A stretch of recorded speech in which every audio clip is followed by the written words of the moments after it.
Halo pemirsa, hari ini tetap mengulas yang lagi rame, Ruben vs Sarwenda, tapi dari sisi yang lainnya terkait dari karma bawaan mereka dari kehidupan yang dulu, yang harus dibayar di kehidupan saat ini. Apapun yang terjadi dalam kehidupan ini, kalian berjodoh dengan seseorang, kalian kenalan dengan seseorang, kalian ditipu seseorang, dan lain sebagainya. Itu ada kaitannya dengan hukum karma yang harus dibayar di kehidupan saat ini. Nah, seperti dengan hubungan Sarwenda dengan Ruben, itu ada kaitannya dengan hukum karma di kehidupan masa lalu, dan mereka kemudian terlahir saat ini, ya harus membayar karmanya.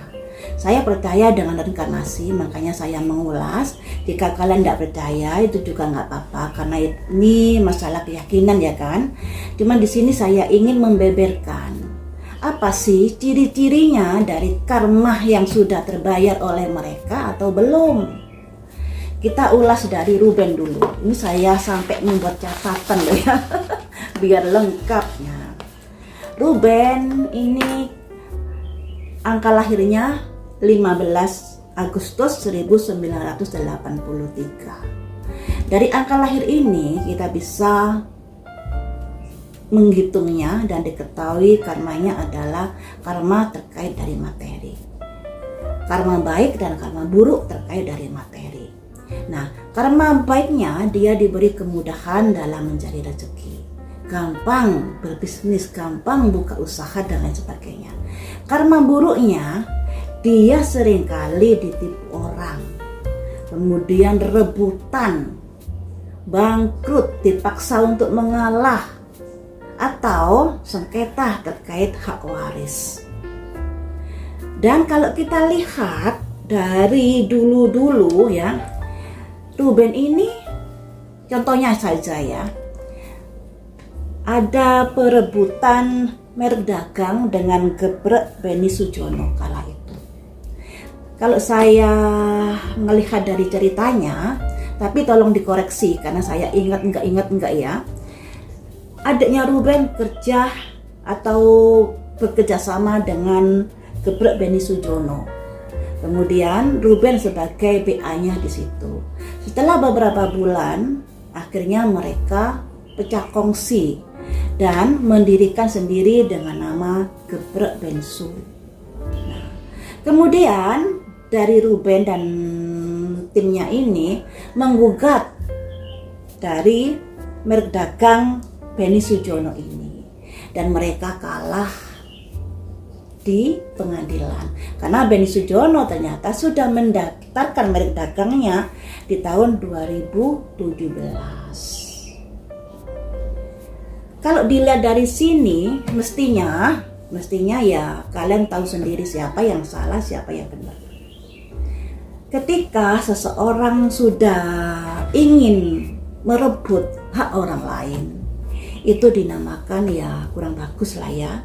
Tentunya ada hukum karma yang akan dijalani. Nah, hukum karmanya yaitu Ruben harus menderita kerugian uang karena untuk membiayai proses dari gugatan itu. Kemudian kalian tahu sendiri, setelah ada ontran-ontran seperti ini, nggak selang beberapa lama, gebreknya Ruben itu ada saja masalah yang terjadi. Yang kebakaran lah, yang ini dan yang itu. Dan kemudian hingga saat ini kita tahu sendiri, agak ada penurunan yang luar biasa terkait dari usaha Ruben di gebrek bensunya ini. Jadi begini teman-teman, pelajaran yang kita ambil di sini. Kalau memang itu bukan hakmu, jangan direbut. Kalau itu hakmu, itu akan balik lagi ke kamu. Tapi kalau kamu sudah tahu itu adalah sesuatu yang melanggar, malah kamu berusaha untuk menguasai, untuk merebut, yang ada karmamu akan bertambah, rezekimu akan seret dengan segala cara. Karena Tuhan semesta alam sangat adil di sini. Kalau manusia mungkin menilainya ya bisa kelilipan ya, tapi kalau Tuhan semesta alam yang menilai, dia akan secara jeli mana yang berhak, mana yang salah, dan mana yang benar. Nah, Terkait dari hal ini sebenarnya Ruben harus bisa berkaca dari pelajaran-pelajaran yang sudah dialami di dalam kehidupannya. Dan saat ini Ruben vs Sarwenda berseteru juga masalah aset kata gonogini. Sebenarnya di sini semesta sudah mencoba Ruben, kamu bisa jadi orang bijak atau sebaliknya. Nah, kalau kamu sudah jadi orang bijak, tentunya kita akan tahu hukum dari negara Indonesia, harta gonogini adalah 50% pembagiannya. Baik itu suami kerja atau nggak kerja, istri kerja atau nggak kerja, selagi aset itu didapat setelah ada pernikahan, maka bisa dikatakan harta gonogini, kecuali sudah ada pisah harta, dan itu tentunya juga harus disahkan di depan notaris. Nah, kalau dilihat dari Ruben dan Sarwenda ini, sepertinya tidak ada pisah harta. Makanya harus adil di sini dalam membagi harta gonogini. 50% untuk Sarwenda, 50% untuk Ruben. Itu kalau menurut peraturan yang berlaku. Sudahkah Ruben melaksanakan ini? Nah, kita juga tahu ya dari berita bahwa mereka berdua ada kesepakatan di notaris terkait dari harta gonogini dan lain sebagainya. Nah, yang menjadi masalah di sini rame kembali terkait dari aset. Kalau Ruben sudah merasa haknya sudah dipenuhi 50%, katakanlah sudah dipenuhi, ya jangan otak-atik haknya Sarwenda. Tapi kalau Ruben merasa haknya di bawah 50%, ya silakan menuntut keadilan di sini. Tapi kenapa tidak menuntut keadilan saat sebelum kesepakatan di notaris dulu? Ini yang menjadi pertanyaannya juga. Jadi harusnya digodok dulu sebelum tanda tangan di notaris. Kalau seperti ini juga agak runyam loh ya, sudah ada persetujuan, kesepakatan, kemudian diotak-atik kembali. Nah, kita kembalikan lagi kepada hukum semesta alam, hukum Tuhan. Karena Tuhan Maha Jeli di sini melihat, kalau selagi Ruben ternyata di perjanjian tersebut kurang dari mendapatkan 50%, ya tentunya pasti akan kembali hartanya Ruben itu. Tapi kalau Ruben sudah berusaha, katakanlah sudah mendapatkan 50%, kemudian berusaha mengotak-ngatik haknya Sarwenda, yang terjadi malah nanti rezekimu akan seret. Berkacalah pada masalah dengan Gebrek Sujono dulu, ya toh. Nah, di sini teman-teman kita ngulas lagi tentang Ruben ya. Ruben ini orang yang magnet uang, jadi banyak kemudahan di dalam mendatangkan keuangan. Tapi ya begitu cobaannya juga di keuangan dan kekuasaan. Saya bilang ada kekuasaan di sini karena seseorang itu kalau sudah bergelimang harta, merasa punya, kadang-kadang lupa. Merasa harta bisa membeli, merasa uang bisa menekan seseorang. Termasuk dalam kasusnya Gebrek Sujono tadi. Ya, sudah tahu merek dagangnya Gebrek Sujono itu sudah ada sebelum dia buka usaha, kenapa dia membuka? Itu salah satu contohnya yang dianggap sebagai merasa kuasa, merasa memiliki kemampuan untuk melakukan seperti apa yang dimau karena merasa memiliki uang. Kemudian ya, Ruben juga harus berpikir, jangan yang dipikir duit. Memang duit ini menurutmu adalah sebuah energi. Tapi duit ini bukan tujuan dalam hidup. Kalau kamu mikir duit melulu, yang ada kamu stres menghadapi tekanan, capek sendiri. Jadi untuk Ruben ini sudah harus bisa belajar untuk melepaskan. Semakin hartamu kamu genggam, semakin hancur hidupmu. Tapi semakin kamu bisa legowo melepaskan hak orang lain, semakin kamu bersedekah, berbagi rezeki dan lain sebagainya, maka kamu akan ditinggikan di dalam rezekimu. Tanda karma dari Ruben jika belum lunas. Jadi kalian nanti bisa menilai karmanya Ruben ini sudah lunas apa belum.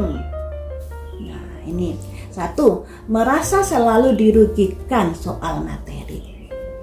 1 ini tandanya, salah satunya merasa selalu dirugikan soal materi. Apakah ini juga ada di dalam Ruben saat ini?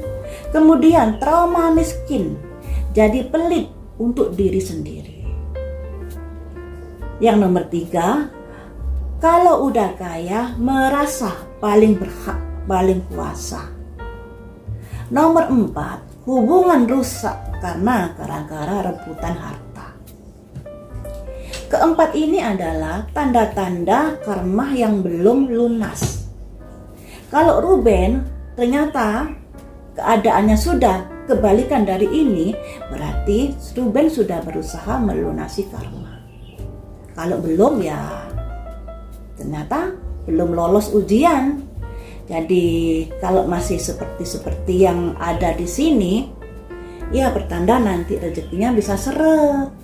Makanya harus adil di sini, juga harus mau melepaskan. Mungkin Ruben merasa, saya yang kerja keras banting tulang dari pagi sampai malam, kamu yang menikmati. Jangan begitu. Seorang istri itu tidak gampang dalam mengurus rumah tangga, ya, apalagi mendidik anak. Jadi nggak boleh berpikiran seperti itu, apalagi juga dilindungi oleh undang-undang.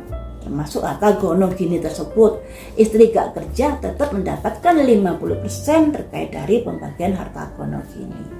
Dan untuk netizen, ya kalian kan kebanyakan sama-sama perempuan, janganlah menghujat tanpa melihat.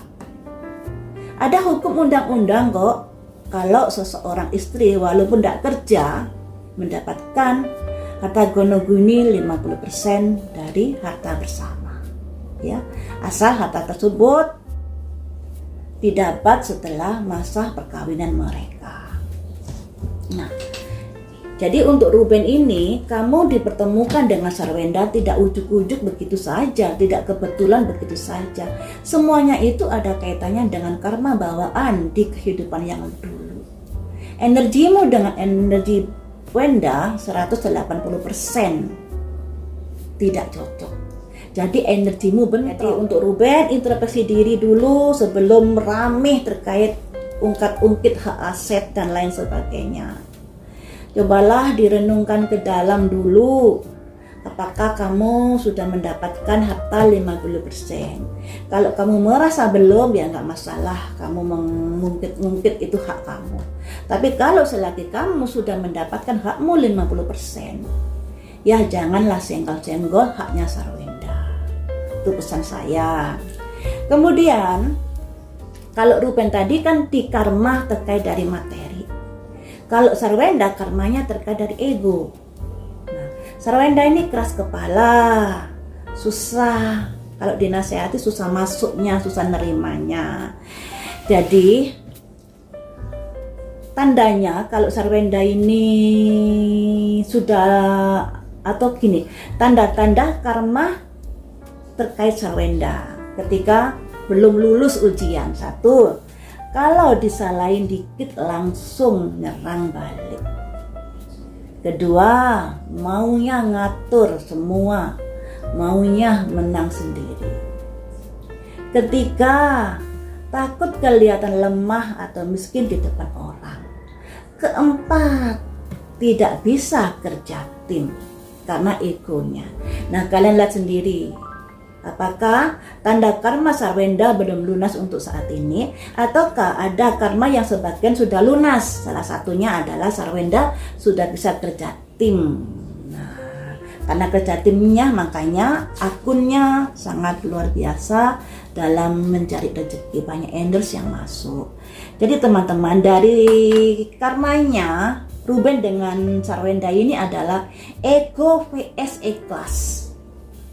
Kalau Ruben ikhlas, sekalipun merasa saya sudah kerja keras di sini, tapi kan kita ada undang-undang pembagian harta gono gini, di mana istri sekalipun tidak kerja mendapatkan 50% kan. Kalau Ruben gak ikhlas akan hal ini, rezekinya ke depannya akan seret. Tapi kalau ikhlas, di tahun 2028 rezekinya Ruben luar biasa. Kenapa saya lompat ke tahun 2028? Karena tahun 2027 Ruben ini ibaratnya seseorang yang harus digodok. Digodok ini harus merenung ke dalam, introspeksi diri, ibaratnya Ruben masuk gua untuk renungan. Jadi tahun 2027 sekalipun dari CEO-nya kamu kan CEO babi. Tahun 2027 itu CEO yang sangat sinergi dengan kambing ya toh. Tetapi dari life path-nya, dari personal number-nya di tahun 2027 kamu jangan membuka usaha dulu. Benahi usaha yang ada. Kemudian kalau ada masalah segera diselesaikan. Kalau terkait dengan sarwenda, kamu juga harus introspeksi diri apakah hakmu sudah dipenuhi.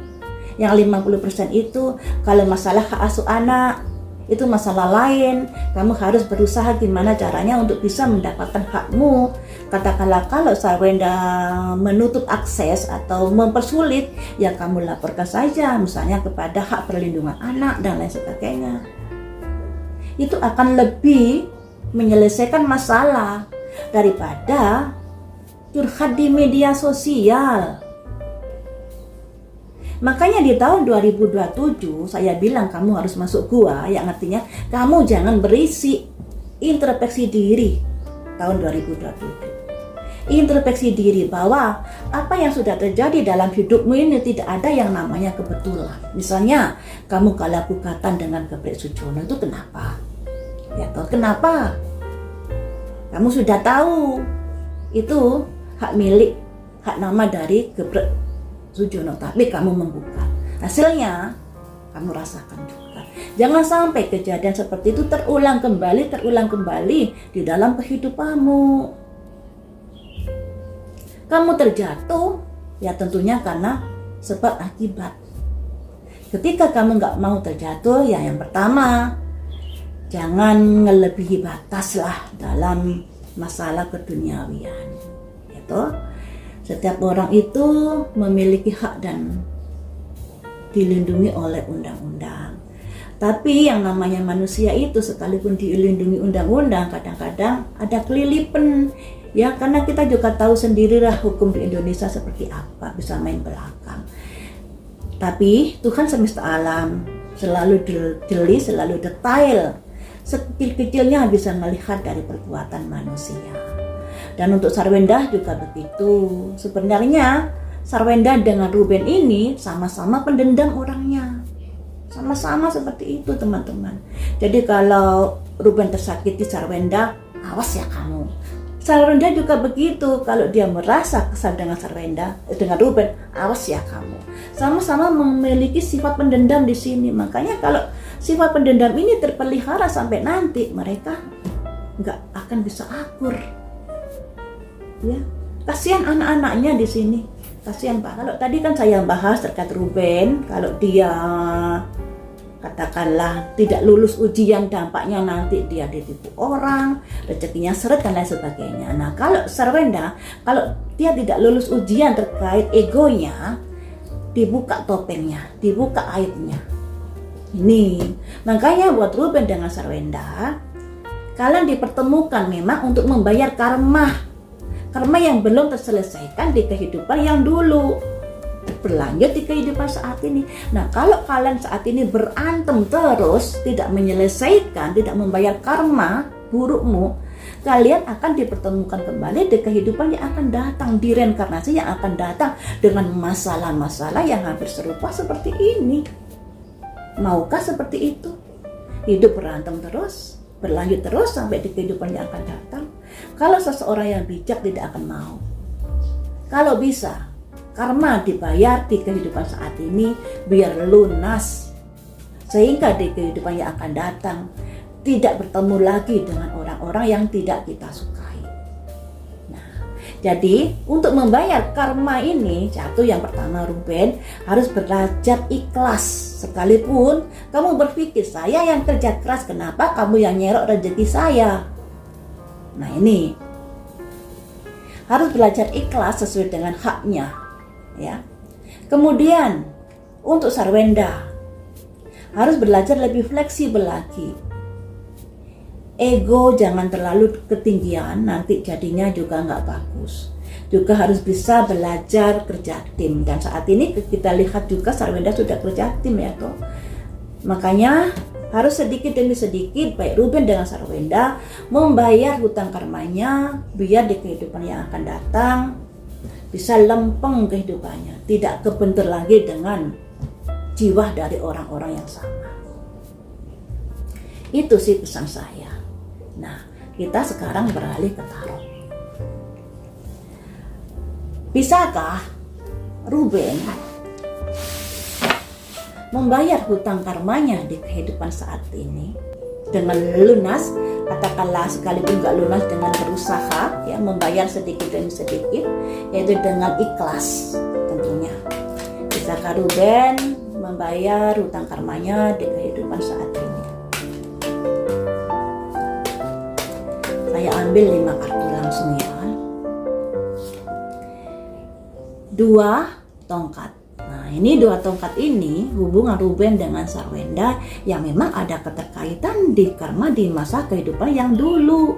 Sebelum terlahir saat ini sudah dipertemukan, sudah berantem dari dulu dan saat ini terlahir kembali, dipertemukan kembali. Ini ya, simbol 2 tongkat. Kewajiban dan tugas yang harus diselesaikan. Kemudian renewal, kebangkitan. Jadi Ruben harus bangkit di sini untuk membayar hutang karmanya.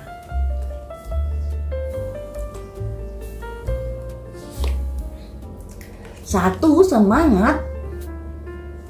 Tapi ya ternyata juga ada ketidakrelaan di sini. Satu, jangkir. Harus ada kelegowoan. 2, balance. Nah ini, nah semoga saja seperti ini. Jadi gini ya, semoga saja Ruben nonton di akun saya ini, di konten saya ini, biar lebih ikhlas melepaskan hartanya yang memang kalau katakanlah itu memang haknya Sarwenda. Tapi kalau misalnya Ruben merasa berhak karena sudah mendapatkan di bawah 50% harta gonogininya, ya nggak masalah. Tapi kalau sudah mendapatkan 50% kemudian berusaha mengutak-ngatik haknya Sarwenda, itu menjadi biang kerok ya, biang kerok masalah jadinya. Jadi begini, dari karmanya Ruben 2 tongkat dipertemukan dengan Sarwenda, itu merupakan sebuah pertemuan karma yang harus diselesaikan di kehidupan saat ini, dan harus ada kesadaran dari Ruben di sini ya, yang namanya nasib tidak ujuk-ujuk terjadi begitu saja. Tentunya Ruben harus introspeksi diri, kenapa ya saya kok gampang ditipu, kenapa ya saya rezekinya bikin usaha kok lagi-lagi hancur lebur dan lain sebagainya, kenapa dan kenapa. Makanya harus terbangunkan kesadaranmu, spiritualmu untuk bisa menelaah semuanya ini. Kemudian 1, pedang.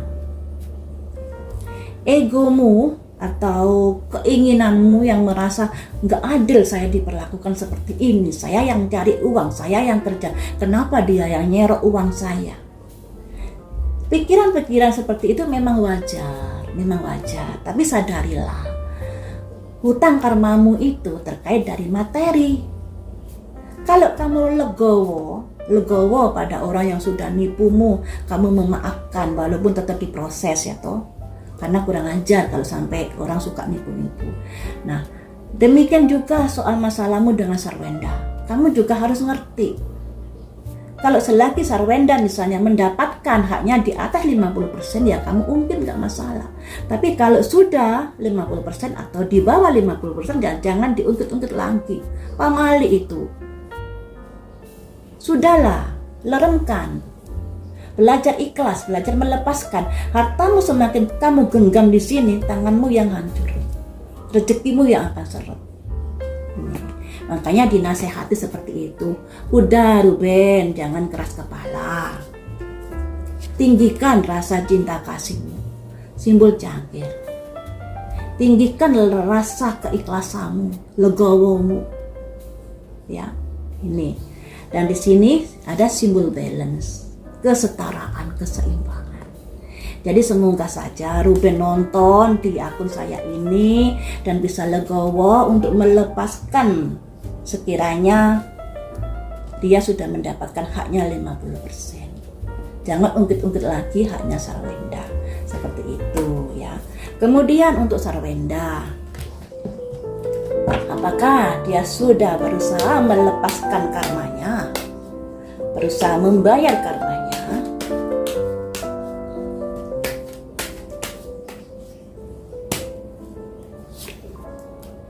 Delapan pedang ini bisa dibilang dia masih disibukkan dengan pikiran-pikirannya. Kalau saya begini nanti harga diri saya jatuh. Kalau saya begini nanti gimana martabat saya dan lain sebagainya.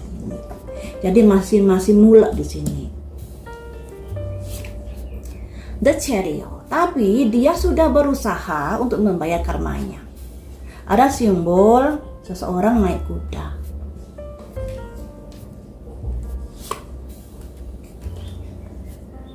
Ada simbol Raja Koin, di mana dia sudah berusaha untuk untuk bisa menerima situasi kondisi yang ada sebenarnya. Dia banting tulang cari uang, demi apa? Demi kehidupan anaknya juga. Dan di sini seperti yang saya ulas tadi, Sarwenda tidak ingin kelihatan miskin. Makanya yang namanya semua orang kan nggak mau kelihatan miskin juga, nggak mau miskin beneran ya toh. Di sini dia kerja keras banget, banting tulang untuk bisa mengangkat kehidupannya, dan itu sudah terangkat sebenarnya kehidupan Sarwenda ini dengan rezekinya yang berlimpah ruah saat ini. Kenapa? Karena dia kerja tim. Dia sudah berusaha membayar karmanya. Kalau belum terbayar kan dia nggak bisa kerja tim. Dia berusaha membayar karmanya di sini dengan kerja tim, bagi-bagi rezeki dengan yang lainnya, dan itu sudah sesuatu yang baik. 7 tongkat. Nah, Sarwenda dalam kehidupan saat ini juga dipenuhi banyak masalah yang terjadi pada dirinya. Jika Sarwenda katakanlah lebih banyak diamnya daripada menyerang, dia akan bisa lebih baik posisinya. Tapi kalau dia malah kalau misalnya disalahin orang, dihujat orang langsung menyerang, ini malah kondisinya kurang bagus untuk Sarwenda. Seperti kejadian yang saat kemarin itu kan ya. Kalau dia dulu diem aja, terus biar masalah diselesaikan pengacaranya kan lebih adem. Tapi dia pada akhirnya lost control. Saat nge-live itu kan dia ngomong begitu. Pada akhirnya digoreng-goreng menjadi sesuatu isu yang menjatuhkan nama baiknya. Satu kartu lagi untuk Sarwenda, strength, kekuatan. Nah, Sarwenda ini sebenarnya tipenya orang maskulin, teman-teman. Kalau orang bilang dia lemah, salah.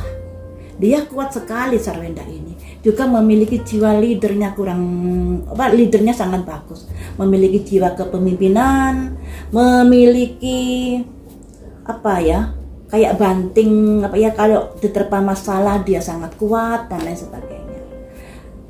Sedangkan Rubennya nih orang feminin sifatnya, jadi gampang menangis, emosinya naik turun dan lain sebagainya seperti itu. Jadi dua orang ini memang bertolak belakang karakternya, sifatnya. Dan di sini kalau Ruben menerima karmanya dalam bentuk rezekinya seret, ditipu orang, ditikung orang. Nah, kalau Sarwenda menerima karma buruknya dalam bentuk dibuka aibnya, dibuka topeng. Mereka memang dipertemukan untuk melunasi karmanya di masa lalu. Tinggal mau nggak mereka melunasi. Kalau mereka melunasi juga harus ada kelegowoan dalam menghadapi masalah ini. Ya, untuk Ruben, kalau sudah mendapatkan haknya 50%, ya jangan ungkit-ungkit haknya Sarwenda. Untuk Sarwenda juga begitu, egonya juga harus diturunkan dalam menghadapi masalah ini.